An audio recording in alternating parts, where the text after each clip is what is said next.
Hello again. So, if you ever find yourself putting together a digital strategy or even seeking to improve the experience of your users, sooner or later you're going to find yourself stumbling into the world of service design. At least that's what happened to me a few years back, and ever since, service design has become an increasingly large part of the work that I do.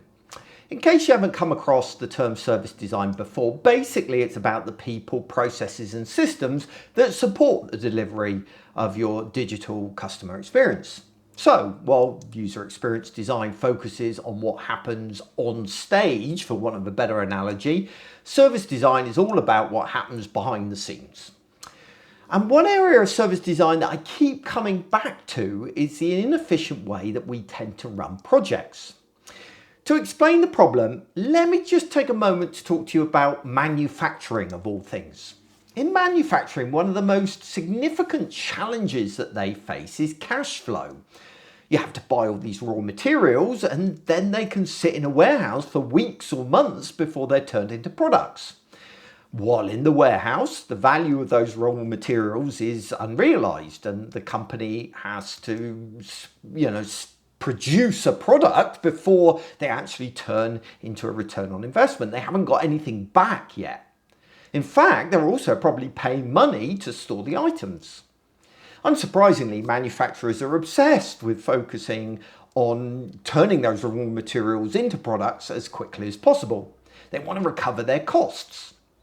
Now, you might be thinking, what has any of this got to do with us working in digital? After all, we don't have to pay for pixels and they cost nothing to store. Well, although we don't have raw materials, we do invest time.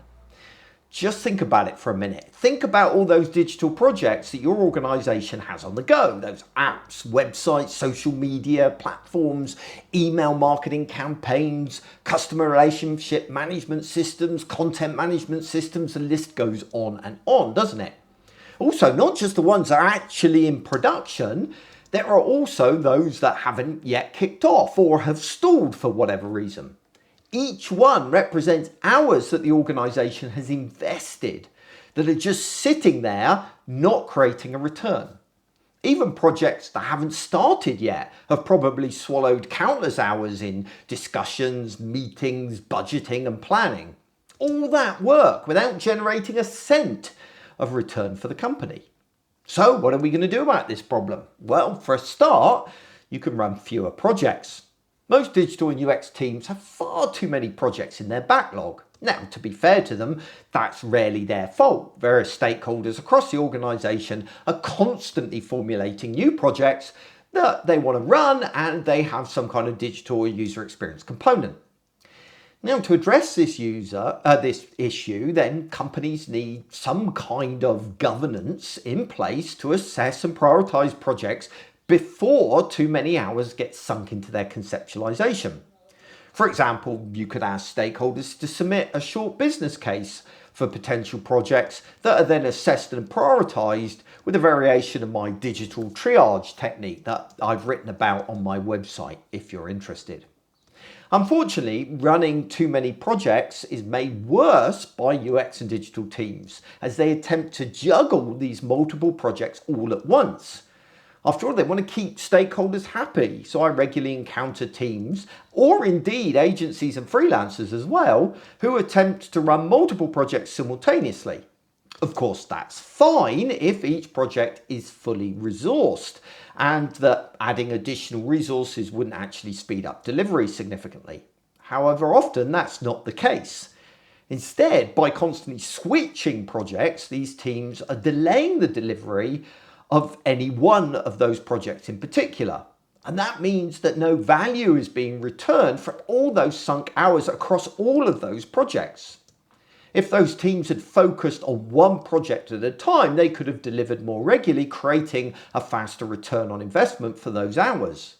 And that actually brings me on to my final recommendation, which is to focus on delivering value regularly. Ultimately, all of this comes down to delivering value for the business as fast as possible, and that it should impact the way we run individual projects if we have that kind of mindset.